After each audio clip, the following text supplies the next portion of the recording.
Fala rapaziada, Daniel Browne falando, seja bem-vindo a mais um vídeo aqui do canal Daniel Browne Oficial. Muito obrigado aqui para você, primeiramente, que veio aqui pela primeira vez, né, tá chegando aqui, se inscreve no canal, cara, eu tenho certeza que você não vai se arrepender, ativa as notificações, estamos chegando aqui a 11.100 inscritos, rumo a muito mais, e você vai ajudar a fortificar essa família, se inscrevendo, ativando as notificações e também, claro, cara, interagindo aqui nos comentários, se você gostou, se você não gostou, não tem problema. Manda a tua opinião, o teu nome e a cidade onde você está falando, que eu vou mandar aqui um salve para você. Hoje os abraços vão para o Sérgio da Pavuna, aqui no Rio de Janeiro, para o Leandro de Iguaí, na Bahia, e por último para o Fernando, guia turístico lá de Maceió, em Alagoas. Então é isso, galera. Quer ter um salve aqui no canal do Daniel Browne? É só mandar aí o teu nome, a cidade onde você está falando e, claro, a tua opinião, interagindo aí com comentários sempre pertinentes a respeito de futebol, a respeito de Botafogo, tudo mais. Seguinte, vamos pro vídeo sério aqui agora, né? Botafogo 0, Fluminense 1, foi a quarta derrota seguida do Botafogo, provavelmente aí o quinto desempenho absurdamente horroroso do Botafogo dentro de campo. É o lanterna do campeonato no retorno, com 4 derrotas em 4 jogos, um gol marcado contra 6 gols sofridos. Depois de uma derrota num jogo de 6 pontos, mais um adversário direto na luta contra o rebaixamento, Eduardo Barroca não resistiu, foi demitido após a partida contra o Fluminense, após a derrota contra o Fluminense. Barroca não é mais o técnico do Botafogo. Eu quero falar um pouco desse jogo, do que aconteceu dentro de campo, do que culminou, fazer um apanhado geral de tudo que aconteceu aí nesses 6 meses da era Barroca no Botafogo, para que ele fosse demitido, e o que a gente pode criar em termos de expectativa para o que pode vir aí. Primeiro de tudo, né, o Barroca ele tenta mudar alguma coisa, talvez a última coisa que ele tenha testado quando treinou a equipe do Botafogo, que foi o 4-4-2 losango, né, com um cabeça de área, 2 jogadores ali, os chamados, vamos falar aqui, o resenhês, né, o volante ponta, o cabeça do losango, e aí que é o chamado cabeça do peão, né, e no ataque, 2 jogadores mais soltos, né, que eram o Luiz Fernando e o Vinícius Tanque. Se você talvez ganhe em termos do Diego Souza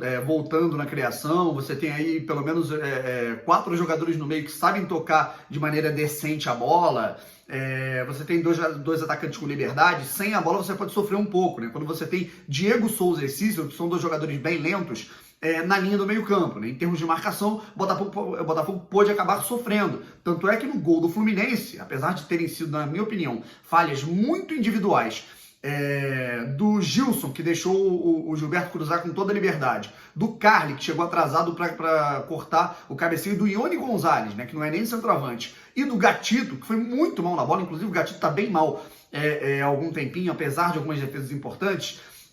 Eu acho que esse sistema, essa definição de como o Botafogo ia jogar sem bola, talvez tenha colaborado para o Fluminense tocar a bola da maneira que quis, para criar as oportunidades, inclusive a do gol. E aí como é que você busca a reação, né, cara? Com todo um clima absurdamente horroroso, uma atmosfera horrorosa dentro do estádio, o time sem alternativas, o técnico perdido, peças que não ajudam também, né? E se você for parar para pensar, cara, o que é impressionante é que a gente tem que ser justo aqui na hora de falar, tá, rapaziada? A gente critica algumas coisas, né? Por exemplo, eu acho que ninguém ficou satisfeito quando soube que o Vinícius Tanque ia ser titular no ataque do Botafogo, mas eu acho que ele é um dos únicos caras ali que salvou, que tentou fazer alguma coisa. Eu vi um cara muito esforçado, eu vi um cara que fez um papel de pivô ali decente, né? Enfiou uma bola pro Luiz Fernando, que perdeu um gol absurdamente feito, né? E sabe qual é o grande problema, né? O pessoal falando, tem que tirar o Luiz Fernando agora, depois que o Luiz Fernando perdeu esse gol. Quem é que vai colocar no lugar do cara? Esse que é o grande problema do Botafogo. Além da questão financeira, além do técnico perdido, um elenco absurdamente escasso, que ninguém fez questão de reforçar quando o Eric saiu. Além do Vinícius Tanque, que eu acho que se salvou um pouco, né? Se esforçou, e aí eu acho até que foi substituído injustamente pelo Barroca, colocou o Vitor Rangel, né? Que foi assim, pavoroso ontem dentro de campo, né? Eu acho que salvam Gabriel, João Paulo e Bochecha, né? Eu acho que eu escolheria esses caras aí para salvar, e o Diego Souza, que fez o básico, né? E esse que é o grande problema do Diego Souza. Numa situação dessa de desespero, a gente esperaria algo diferenciado, ainda mais que ele está no meio campo, e ele não fez nada diferente. E aí o Barroca, né, na minha opinião, coloca o Vitor, e esse que é o grande problema, cara. Eu vou lembrar de um lance do Vitor Rangel, que é aquilo: o Botafogo, já é um milagre pro Botafogo criar alguma coisa. Quando ele cria, tem alguém com uma inoperância técnica absurda para estragar completamente isso, né? Seja o Pimpão dando quase um murro no Muriel, seja o Luiz Fernando perdendo um gol que vale praticamente a perda de um pênalti, seja o Vitor Rangel recebendo uma bola de frente pro Muriel e tropeçando no próprio pé. E aí acabou que chegou o fim da linha da era Eduardo Barroca, né? Depois de 4 derrotas seguidas contra adversários diretos na luta contra o rebaixamento nos últimos 2 jogos, não teve mais como conter. Eu até entendo o lado de quem fala que o grande problema é o atraso de salário, que você tinha um problema das peças, mas a partir do momento que o cara olha pro diretor, olha pro gerente, olha pros jogadores e fala, cara, não tenho mais alternativa, talvez realmente seja a hora de uma mudança. Repito, gente, eu não acho o Barroca a merda toda que tá todo mundo pintando, eu não acho o Barroca um técnico horroroso, eu não acho ele o grande problema de tudo, como a boa parte das pessoas achava, né? Mas a partir do momento em que o cara olha, ele tem uma estratégia, ele não tem alternativas para essa estratégia, vem mexendo mal, ele é responsável direto por boa parte das derrotas que vem acontecendo para fazer com que o Botafogo desça na tabela e se aproxime da zona do rebaixamento. Ele olha para todo mundo e fala, realmente não tem mais alternativa, acaba que pode ser realmente a solução uma mudança, né, para que algo ocorra, né, já que você não pode mudar a diretoria, já que você não pode mudar os jogadores, infelizmente, a termos de Brasil, a termos de Botafogo nesse momento, é uma solução encontrada, infelizmente. Eu acho que esse foi o grande problema, rapaziada. Para quem fala que Brown defende o Barroca com unhas e dentes, eu acho que você tem memória seletiva, né? Principalmente o pessoal que não gosta de mim. Eu acho que as pessoas elas têm uma memória um pouco seletiva na hora de fazer críticas aqui aos comentários e tudo mais. Mas eu me lembro que lá no início, né, quando o Zé Ricardo foi demitido e aí estavam à procura de um novo técnico, eu disse que o meu técnico preferido para assumir o time era o Thiago Largue, né? A partir do momento em que, por exemplo, um Dorival Júnior recusou a proposta, também teve um Luxemburgo recusando um contato aí de alguém da diretoria do Botafogo, eu particularmente achava que o Thiago Largue poderia ser uma boa opção. É um cara que já tem identificação com o Botafogo, trabalhou aqui em 2010 na comissão técnica, na análise de desempenho, inclusive trabalhou junto com o Jair Ventura, já tinha feito um trabalho, né, já tinha uma certa experiência em 2018 comandando o Atlético Mineiro, fez uma boa campanha por lá, inclusive, foi demitido até injustamente, na minha opinião.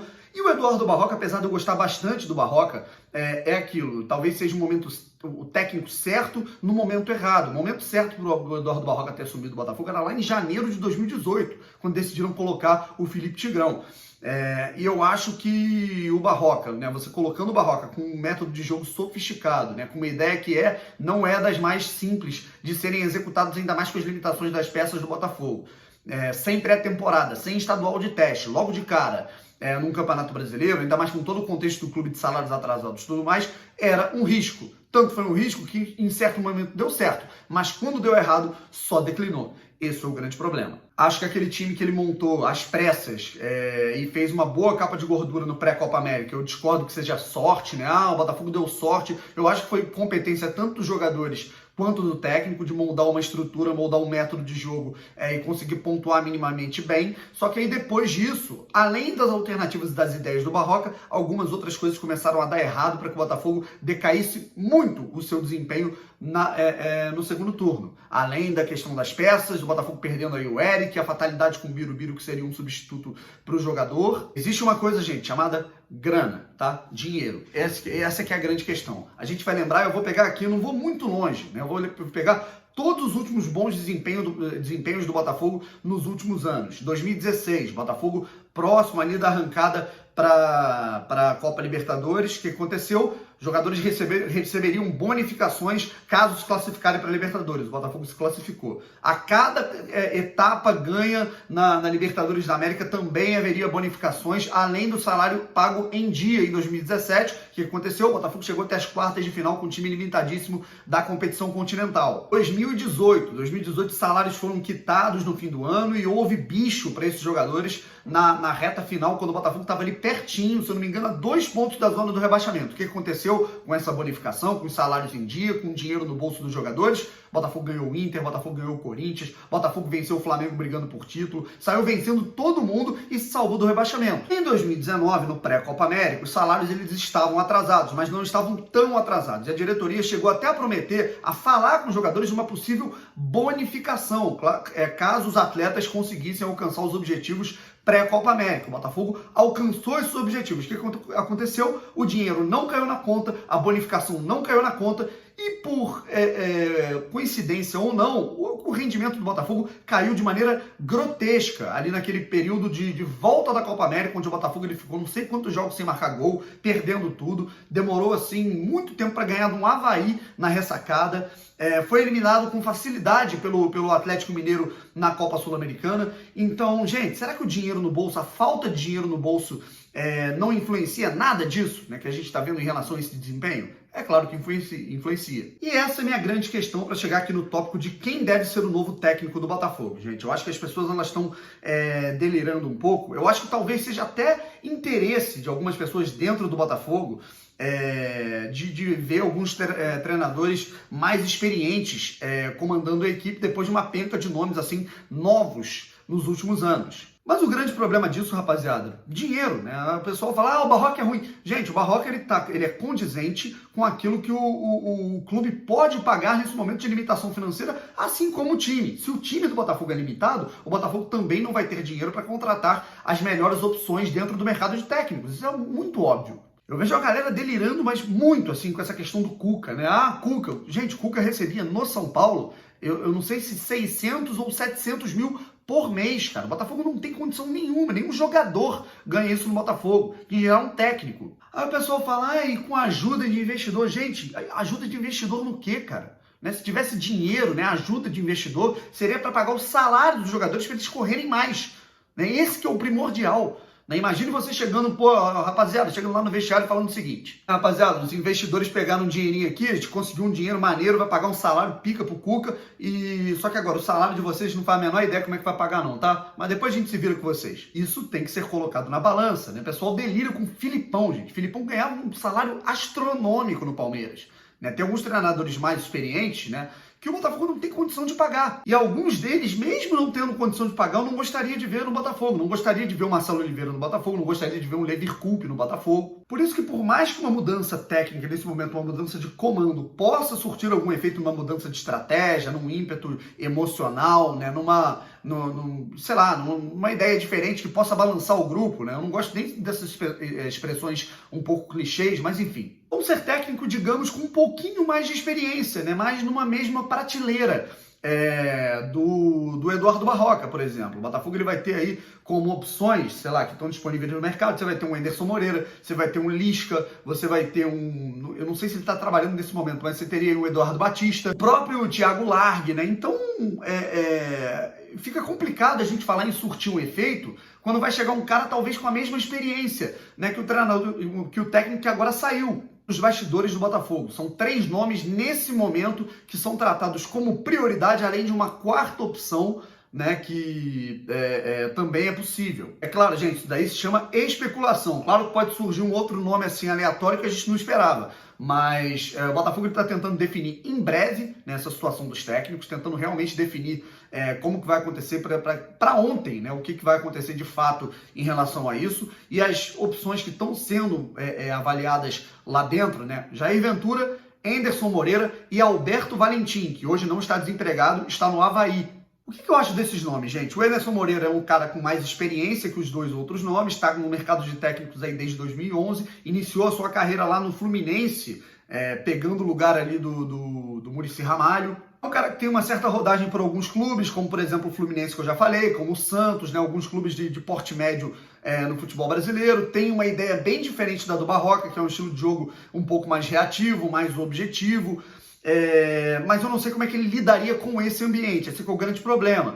Uma volta do Valentim, por exemplo, né? O que ele faria de diferente em relação ao que o Barroca faz agora? Mas é um cara que já conhece o Botafogo, né? Então é uma outra opção a ser estudada. Jair Ventura, gente, Jair Ventura... Se você me perguntar, Daniel, você acha o Jair Ventura um mau técnico? Não acho ele um mau técnico. Eu discordo completamente de quem fala que ele é ruim, de quem fala que ele é burro. Não, ele é um cara bem capacitado e bem inteligente dentro das ideias que ele tem, né? Que são completamente opostas, por exemplo, às do Barroca, né? O Jair Ventura é um cara que prioriza o futebol bem defensivo, bem reativo, bem posicional em termos de defesa. Mas o grande problema foi o clima criado, a atmosfera com a qual ele se colocou né, em relação à torcida do Botafogo, ao clube pagando para sair, as entrevistas polêmicas, menosprezando o clube, né, um cara que, na minha opinião, talvez pode até atrapalhar nesses termos, talvez, eu não conheço ele pessoalmente, tá, gente? Mas me parece um cara com um pouco de soberba, né, e esse tipo de cara, para entrar agora no vestiário, a gente viu o que aconteceu, por exemplo, com o Oswaldo lá no Fluminense, quando o Diniz foi demitido, não sei se pegaria bem, o Botafogo não pode errar nesse momento. E a outra opção, gente, é a do cara que vai comandar o Botafogo na quarta-feira contra o Goiás no estádio Newton Santos. Bruno Lazzaroni, né, auxiliar técnico do Botafogo, interino, comandante interino do Botafogo, auxiliar fixo do clube. Então é um cara que vai comandar, já havia comandado o Botafogo na transição Marcos Paquetá para o Zé Ricardo, né, quando o Zé Ricardo estava para chegar ainda no Botafogo. Ele comandou o Botafogo num jogo que foi 0-0 com o Santos, que o Botafogo foi completamente prejudicado pela arbitragem, ele deveria ter vencido aquele jogo. É um cara com uma proposta diferente da do Barroca, é um cara com ideias assim que me parece ser um pouco diferente da do Eduardo Barroca, é um cara com firme, com ímpeto, é uma pessoa que já conhece o grupo, né, tem a condição salarial. Então, uma coisa que não está sendo descartada pela diretoria do Botafogo é efetivar o Bruno Lazzaroni até o fim do ano de 2019, caso não encontrem soluções melhores e mais seguras para essa situação. Eu, particularmente, conheço muito pouco da carreira do Lazzaroni. Ele é filho, né, do Sebastião Lazzaroni, né, bem renomado técnico da história do futebol brasileiro, foi técnico da seleção brasileira, né, que tinha uma cartela bem defensiva. Me parece ser essa a cartela do Bruno, ser um futebol mais simples, mais defensivo, mais compactado. Então, eu sinceramente, seria uma grande dúvida, né? Mas entre uma dúvida que está no clube e uma dúvida que pode vir de outro clube e o Botafogo não pode errar, o que vocês acham? Esse é o grande problema. Eu vejo muita gente ironizando essa frase, né? Pô, não é argumento falar, vai tirar o Barroca, vai botar quem? Isso não é um argumento, querido. Isso daí é uma dúvida de quem tá desesperado, né? Cara, se o Barroca sair, quem será que vai entrar? Né? Porque as coisas podem até piorar. E aí é a última coisa que a gente quer, um erro nesse momento. E se eu acho a demissão do Barroca injusta ou não, cara, eu pego muito o exemplo do Fluminense, né? Que acabou demitindo o Fernando Diniz, onde pelo menos durante muito tempo os resultados do Fernando Diniz eles eram insatisfatórios, né, já que a equipe foi deixada lá na antepenúltima colocação quando ele foi demitido, contra o CSA, depois da partida contra o CSA, mas pelo menos esse time criava, né? O time do Fluminense ele criava umas 10, 15 oportunidades por jogo, os jogadores perdiam. Então o que vinha segurando o Diniz era o desempenho. E apesar dos resultados negativos do Barroca,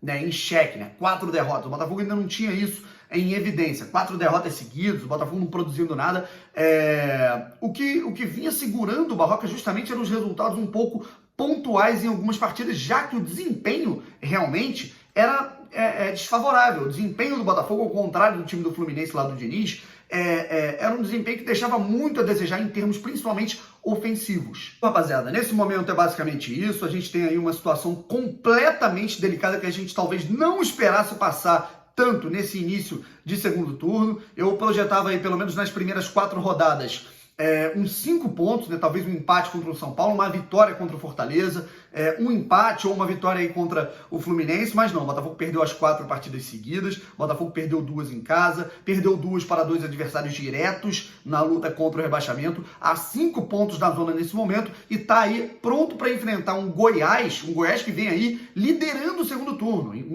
Se o Botafogo é o único que perdeu as 4 partidas do primeiro turno, o Goiás, rapaziada, é o único que venceu os 4 jogos, os 4 primeiros jogos do segundo turno, então é líder do retorno contra a lanterna do retorno, o Botafogo que ainda vai desfalcado, ainda talvez sem Alex Santana, sem Joel Carli, sem Gilson, volta aí o Lucas Barros para a posição, sem o Gatito, sem o Marcinho, então muito trabalho para Bruno Lazzaroni nesse momento, aí, nessas 48 horas até a partida contra o Goiás Esporte Clube, que acontece no estádio Newton Santos na quarta-feira, né? Muito trabalho para o cara que vai ter aí que segurar uma bomba relógio, uma verdadeira panela de pressão num momento completamente conturbado, de um jogo de 6 pontos contra uma equipe que está muito melhor, muito mais ajustada do que o Botafogo e ainda mais com todos os desfalques que estão acontecendo aí, graças à última rodada com cartões, graças às convocações da data FIFA que está acontecendo aí nos amistosos. Fiquem ligados que a qualquer momento pode ter novidade, ou seja, a qualquer momento eu posso voltar aqui para contar algum tipo de novidade, algum nome que ficou mais quente, alguma confirmação de decisão da diretoria do Botafogo. Por isso eu peço, rapaziada, aqui embaixo, né? Aqui embaixo que você tem um inscrever-se, do lado você tem um sininho, você vai clicar nele, e aí sempre que eu colocar, por que é importante o sininho, rapaziada? Sempre que eu colocar um vídeo aqui vai aparecer a notificação no teu telefone, então não perca isso, a qualquer momento eu posso voltar com novas informações, novas coisas a acontecer, e você não pode ficar de fora. Então, muito obrigado, rapaziada, até a próxima, daqui a pouco a gente está voltando aí, né? A gente tem que se preparar aí para falar da partida do confronto contra o Goiás, as novidades que podem acontecer, o momento do Botafogo não é bom e a gente tem que ficar ligado em tudo que acontece. Forte abraço, estamos juntos, valeu!